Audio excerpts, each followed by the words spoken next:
بسم اللہ الرحمن الرحیم۔ تو عزیزو یاد رکھیے، استغفار کریے۔ استغفار خالی گناہوں کے لیے نہیں ہوتی، درجات کے لیے بھی ہوتی ہے۔ اور میں استغفار پہ اس لیے بھی زور دے رہا ہوں، سئل عن الصادق علیہ الصلوۃ والسلام، ہمارے چھٹے امام سے پوچھا گیا، مولا ما افضل الاعمال فی ھذا الشہر، اس مہینے میں سب سے زیادہ بہترین عمل کون سا ہے؟ تو امام نے فرمایا الصدقۃ والاستغفار۔ اس مہینے میں دو کام آپ کو کرنے ہیں۔ کون سے دو کام؟ ایک صدقہ دینا ہے اور ایک استغفار کرنا ہے۔ دیکھیں، پوچھنے والا پوچھ رہا ہے صادق آل محمد سے، مولا بتائیے اس مہینے میں میں کیا کروں؟ تو کوئی مولوی بتانے والا نہیں ہے، کوئی ذاکر بتانے والا نہیں ہے، کوئی بیچارہ نوحہ خان نہیں بتا رہا ہے، امام سے پوچھ رہا ہے، امام بتا رہے ہیں دو چیزیں۔ تو کم سے کم اپنے امام کی اس بات پہ شیعوں کو عمل کرنا چاہیے، نہیں کرنا چاہیے؟ یہ صدقہ جو ہے جتنا آسانی سے ہم بول دیتے ہیں اور جتنا آسانی سے آپ سن لیتے ہیں، یہ اتنا آسان نہیں ہے واقعاً۔ میں نے ایک روایت میں پڑھا کہ جب آدمی کا ہاتھ ایسے ہوتا ہے نیچے کی طرف اور جیب ہے یہاں کے اوپر، کہتے ہیں یہاں کا ہاتھ یہاں تک آنے میں کتنی پریشانیاں ہوتی ہیں آپ نہیں جانتے۔ شیطان کہتا، یہ روایت ہے کہ 70 شیطان ہاتھ میں جھول جاتے ہیں اس انسان کے، تاکہ یہاں کا ہاتھ یہاں نہ آنے پائے۔ اب آپ دیکھیں یہ آپ پہ زور کیوں پڑتا ہے؟ یہ جو آپ نہیں صدقہ دے پاتے، سمجھ رہے کیوں؟ لیکن ادھر شیطان ہاتھ میں جھول رہا ہے۔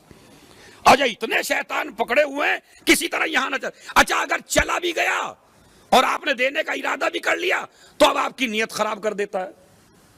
نیت کیسے خراب کر دیتا ہے وہ بھی سن لیے۔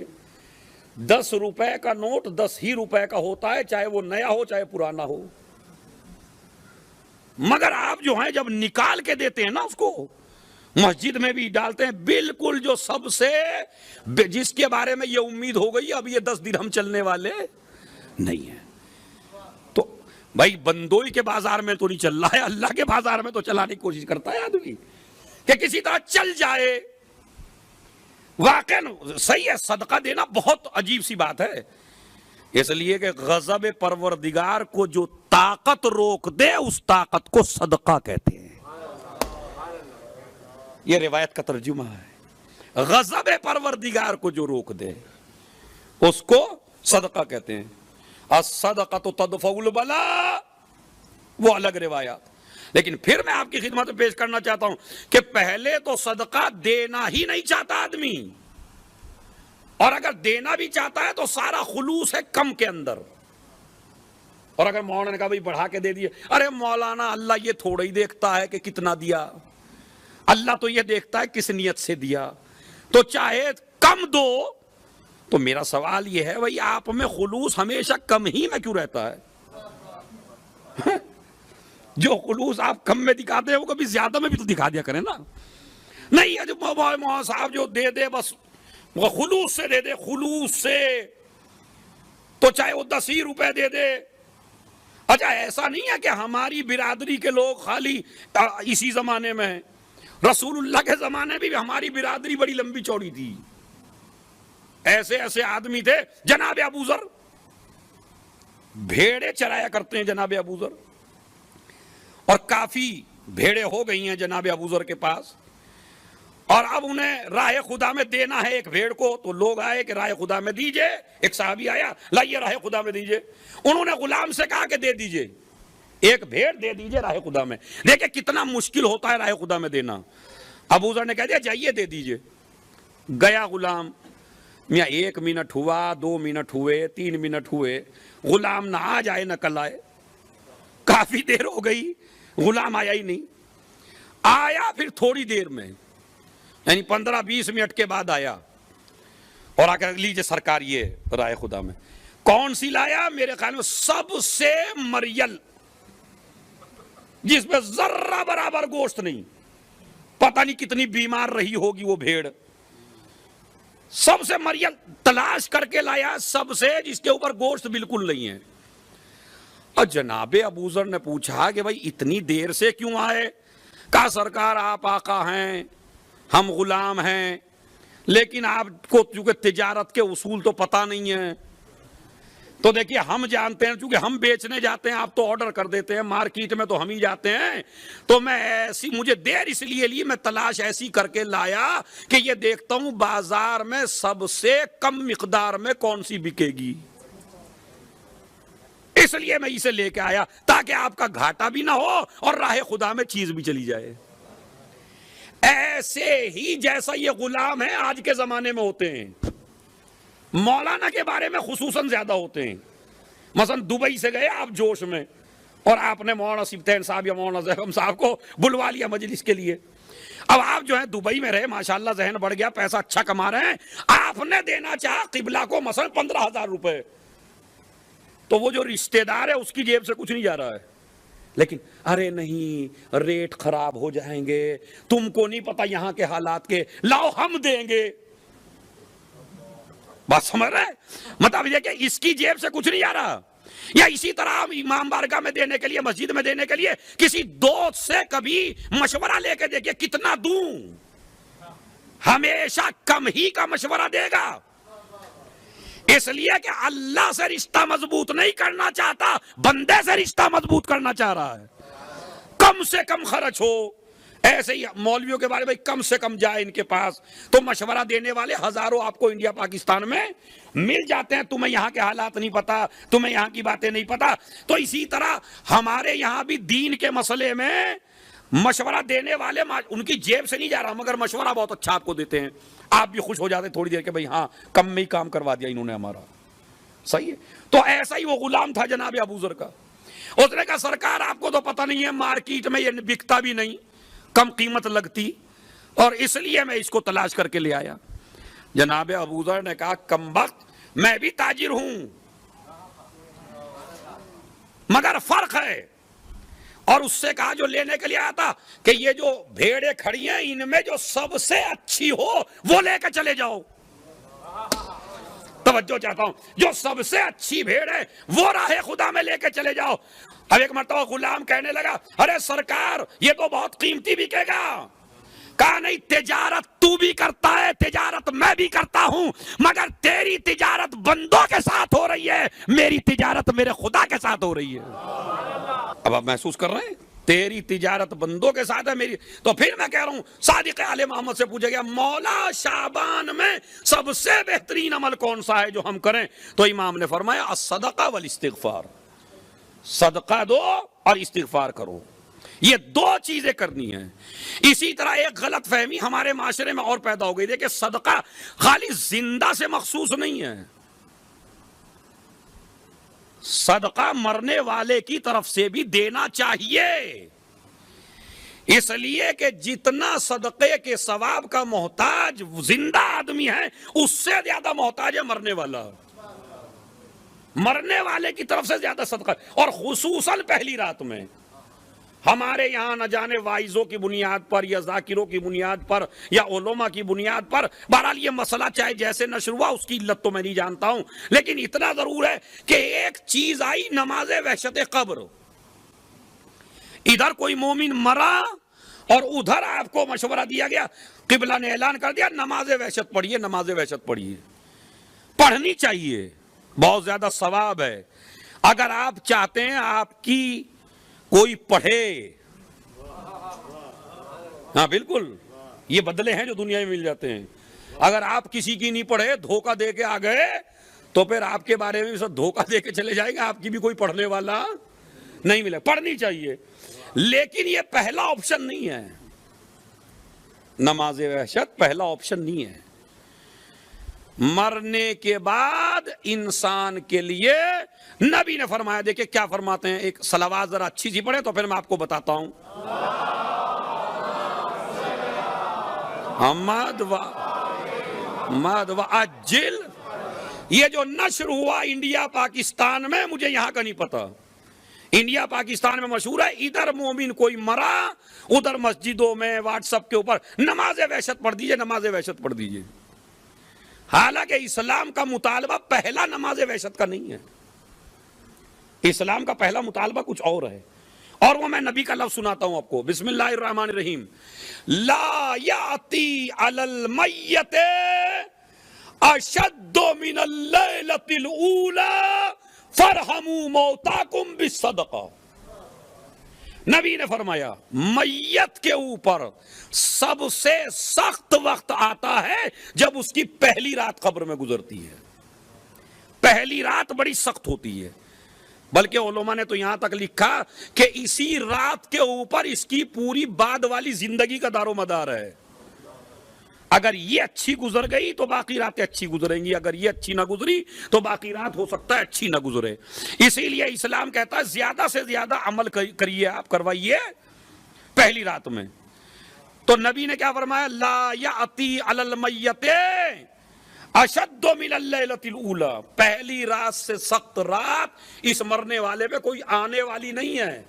فرحموا موتاکم بالصدقہ، اپنے مرنے والوں پہ رحم کرو صدقہ دے کے۔ پہلا آپشن نماز وحشت نہیں ہے، پہلا آپشن ہے مرنے والے کے لیے صدقہ دیجئے۔ توجہ چاہتا ہوں میں، لیکن اب ایسے بھی مومن ہیں جن پہ صدقہ دینے کو نہیں ہوتا، تو پھر دوسرا آپشن لایا گیا کہ یا 2 رکعت نماز پڑھ لیجئے، نماز وحشت قبر۔ اور آج کے مجتہدین ہمارے یہ کہتے ہیں دونوں ہی پڑھ لیجئے، یعنی صدقہ بھی دے دیجئے، نماز وحشت بھی پڑھ لیجئے۔ لیکن پہلا آپشن پھر میں بتا رہا ہوں، پہلا آپشن کیا ہے؟ صدقہ دیجئے، اس لیے کہ یہ صدقہ عذاب قبر سے محفوظ رکھتا ہے اس انسان کو۔ لیکن خدا کی قسم بڑے بڑے مالدار مر جاتے ہیں، بڑے بڑے دولت مند مر جاتے ہیں، بڑے بڑے صاحبان اقتدار مر جاتے ہیں، اگر ان کے رشتہ داروں میں ساری باتیں آتی ہیں، بریانی پکوانا آتا ہے، لوگوں کو کھلانا آتا ہے، بڑے بڑے 40 میں کرنا آتا ہے، سب آتا ہے، مگر صدقہ ذہن میں نہیں آتا۔ کیوں؟ اس لیے کہ جو مرنے والا ہے اس نے زندگی میں صدقہ دیا ہی نہیں تھا۔ بڑا مسئلہ ہے بھائی، جب مرنے والے نے زندگی میں کبھی صدقہ نہیں دیا تو رشتہ داروں کے ذہن میں صدقے کا تصور نہیں آتا۔ تو لہذا تو یاد رکھیے، یہ اتنے بڑے بڑے پروگرام کرنا مرنے میں یہ بعد کی چیزیں ہیں، سب سے پہلے صدقہ دیجئے، اور صدقہ دینے کے بعد ایک واجب ہے، واجب، مستحب نہیں ہے، واجب ہے۔ لوگوں کو بعد میں کھلائیے، سویم بعد میں کیجئے، یہ مجلس ماتم بعد میں کیجئے، اس لیے کہ کوئی دیوار ہے۔ دیکھیے عزیزو، یاد رکھیے، مرنے والا بہت زیادہ محتاج ہے، آپ کا بہت زیادہ محتاج ہے، اتنا زندگی میں محتاج نہیں تھا وہ، اس لیے کہ اس کے ہاتھ میں مال تھا، دولت تھی، پیسہ تھا، صاحب اختیار تھا۔ اب اس کے ہاتھ میں کچھ نہیں ہے، سب کچھ آپ کے ہاتھوں میں ہے، اور وہ بیچارہ اکیلا قبر میں ہے۔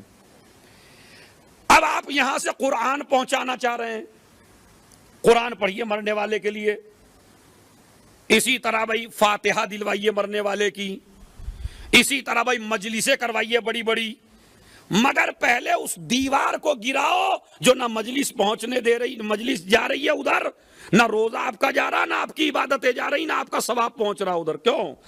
اس لیے کہ اگر یہ مرنے والا کسی کا حق لے کر مر گیا تو کوئی بھی ثواب جب تک نہیں پہنچے گا جب تک کہ پہلے وہ حق ادا نہ کریں۔ اسی لیے اسلام کا حکم ہے مرنے والے کے لیے اور ان کے رشتہ داروں کے لیے، جب آپ جنازے کو دفن کر دیں تو وارث کو قبرستان میں کھڑے ہو کے ایک اعلان کرنا چاہیے کہ جو کسی کا حق میرے وارث کی گردن پہ ہو، میرے اس مرنے والے کی گردن پہ اگر کسی کا حق ہو تو وہ مجھ سے آ کے لے لے۔ یہ واجب ہے۔ آیت اللہ دیباچی نے لکھا کہ نبی کریم کے سامنے ایک جنازہ لایا گیا، مولا نے کہا یا رسول اللہ نماز جنازہ پڑھا، کہا نہیں پڑھاؤں گا، اس لیے کہ یہ کافی لوگوں کا قرضہ لے کے مر گیا ہے، جب تک یہ لوگوں کا قرضہ نہیں دے گا میں نماز جنازہ نہیں پڑھاؤں گا۔ میرے مولا نے وعدہ کیا، مولا یا رسول اللہ میں اس کا قرضہ ادا کروں گا، تب نبی نے جا کے کہیں نماز جنازہ پڑھائی۔ اب دیکھیں، اس لیے کہ جب تک آپ کسی کا حق نہیں دیں گے جب تک آپ کا کوئی ثواب، وہ دیوار گراؤ پہلے، اور وہ دیوار ہے کسی کا حق، جب آپ حق ادا کر دو گے تو پھر یہ ثواب سارے پہنچ جائیں گے، تبھی اس کے لیے فائدے مند ہوں گے۔ لے کے مت مریے کسی کا بھی، خدا کی قسم ضروری نہیں ہے کہ آپ بڑی بڑے جشن کریے، بڑے بڑی محفلیں کریے، بڑے بڑے عشرے قائم کیجئے، قرضے اٹھا اٹھا کے کیجئے، اور پھر قرض دار پیچھے پھر رہے ہیں جشن والے کے، جشن والا قرضہ دینے کو تیار نہیں ہے۔ یہ بھی ہو رہا ہے۔ صدقہ مرنے والے کی طرف سے دیا جائے گا، اسی پہ بات ہو رہی ہے کہ صدقہ دیجئے مرنے والے کی طرف سے، اور پہلے اس کا واجب ادا کریے۔ اگر آپ کو معلوم ہے کہ میرا مرنے والا کسی سے قرض لیے تھا، دے نہیں پایا تھا، تو اب رشتہ دار کو پروگرام بعد میں کرنے ہیں سارے، پہلے اس کا قرضہ اتارے۔ تو پھر بات وہیں آ گئی، اور وہ بات کیا ہے کہ 2 عمل کریے شعبان میں۔ پہلا عمل کیا؟ صدقہ، دوسرا عمل استغفار، اس لیے کہ اس استغفار سے تمہارا پروردگار راضی ہوتا ہے۔ اور کیسے راضی ہوتا ہے یہ بھی سن لیجئے۔ جب کوئی آدمی روٹھ جاتا ہے تو جلدی سے منتا نہیں ہے۔ شادیوں میں آپ نے بڑے برے حالات دیکھے ہوں گے، جس کے گھر میں شادی ہوتی ہے وہ شادی سے پہلے ٹینشن میں آ جاتا ہے۔ کئی کی شادیوں میں گیا، میں نے کہا بھائی تم ٹینشن میں کیوں ہو؟ کہا میاں سارے رشتہ دار روٹھے پڑے ہیں، ابھی تو ان رشتہ داروں کو منانا ہے۔ اچھا رشتہ داروں کی بھی دیکھ لیجئے، اگر آپ اکیلے منانے کے لیے چلے جائیں تو یہ منتے نہیں ہیں، یہ بھی پورے نخرے دکھاتے ہیں آپ کو۔ مطلب جائیے، مثلا میں ناراض ہوں اور آپ اکیلے آ گئے تو میں آؤں گا نہیں آپ کا، ارے اکیلے ہی آ گئے، اگر مجھے لے جانا تھا 2-3 کو ساتھ لے کے آتے، یعنی پہلے اپنا جھگڑا 2-3 آدمیوں کو بتاتے، ان کو ڈالتے، ان کو سمجھاتے، عزت کے ساتھ لے جاتے، یہ بھی کوئی ہوا کہ آئے اور مجھے کہہ کے چلے گئے ہیں؟ اس کا مطلب انہیں بلانا ہی نہیں تھا۔ ایک اصول یاد رکھیے آج اس شب جمعہ میں، جتنا سختی کے ساتھ آپ کسی گنہگار کو معاف کریں گے، اتنا ہی سختی کے ساتھ محشر میں خدا تم کو معاف کرے گا۔ یہ اصول ہے۔ اگر آپ چاہتے ہیں کہ ہمارا پروردگار ہمیں جلدی معاف کر دے، اور واقعاً ایسا کوئی ہے ہی نہیں، ابھی ماشاءاللہ ابھی دعا کے فقرے دعائے کمیل کے ابھی سب مل کے پڑھیے تو انشاءاللہ پروردگار ہم سے بھی راضی ہو جائے گا۔ یا سریع الرضا، مل کے پڑھیے، کیا مطلب ہے؟ تو اسے تو دیر سے راضی ہونا چاہیے نا۔ یعنی اگر میں آپ سے ناراض ہو جاؤں، ماں، خدا کی قسم، باپ جلدی راضی نہیں ہوتا، ماں بھی کبھی کبھی جلدی راضی نہیں ہوتی، چچا ماموں جلدی راضی نہیں ہوتے، خاندان والے جلدی راضی نہیں ہوتے، حالانکہ ان کا کھا نہیں رہے ہو تم۔ اور جو ہر وقت کھلاتا ہو، جو رازق بھی ہو، مالک بھی ہو، خالق بھی ہو، سانسیں بھی اس کی وجہ سے لے رہے ہوں، اس کے حکم کی وجہ سے، مگر ادھر بندہ، اللہ کہتا ہے بس میرے بندے ایک دفعہ کہہ دے تو صحیح۔ روایت میں پروردگار انتظار کرتا ہے۔ انتظار کی ایک مثال دی ہے علماء نے، ایک اچھی سی صلوات پڑھی ہے تو میں آپ کو مثال سمجھاؤں۔ وہ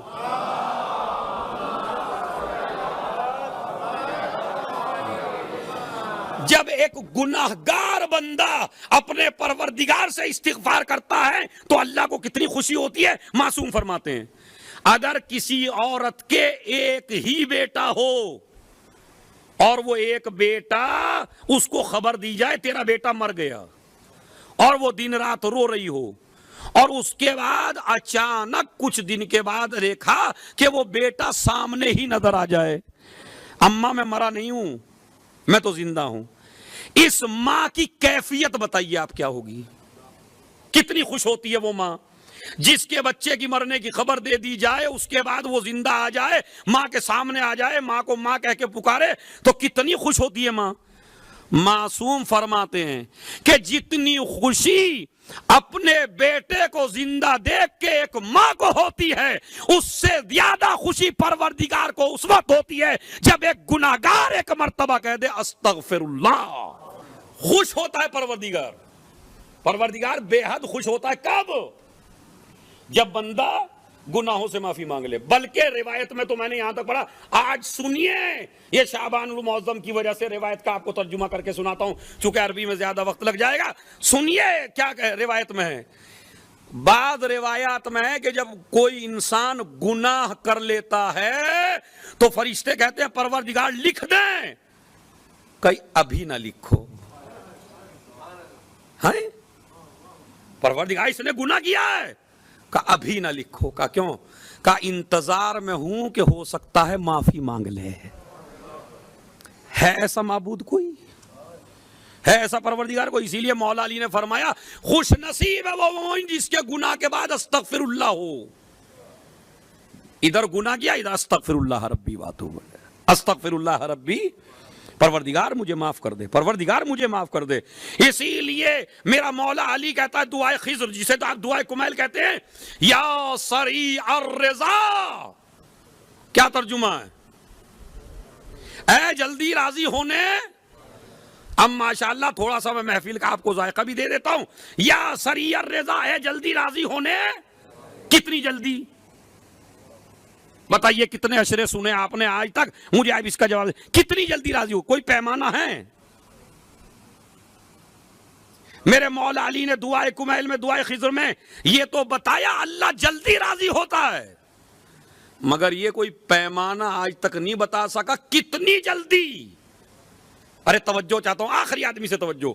کتنی جلدی اللہ راضی ہوتا ہے. دعائے کمیل میں یہ پتا چلے گا اللہ جلدی راضی ہوتا ہے, لیکن اگر کربلا نہ ہوتی تو پتا نہ چلتا کہ کتنی جلدی راضی ہوتا ہے. یہ تو اس وقت پتا چلا کہ جیسے ہی حر قدموں میں گرا اور حسین نے اٹھایا,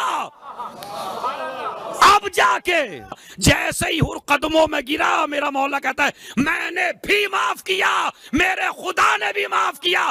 ارے جس کا بندہ اتنی جلدی معاف کر دے